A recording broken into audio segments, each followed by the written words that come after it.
లోకేష్ గారు మీకు సారీ, అలాగే మీ అమ్మగారికి మీ భార్య గారికి సారీ, అలాగే అనిత గారు సారీ, అలాగే పవన్ కళ్యాణ్ గారు సారీ, మీ కుటుంబ సభ్యులకు కూడా సారీ.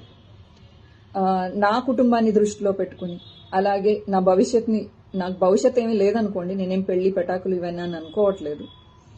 నా వలన నా ఫ్యామిలీకి ఇబ్బంది రాకూడదని చెప్పేసి, అలాగే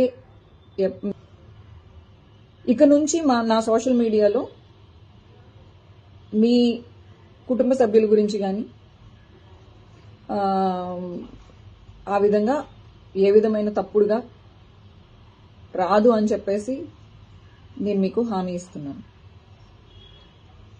ఈ యుద్ధాన్ని కార్యకర్తలకి మీకు కాకుండా లీడర్స్ కి మధ్యలో జరగాలని నేను ఒక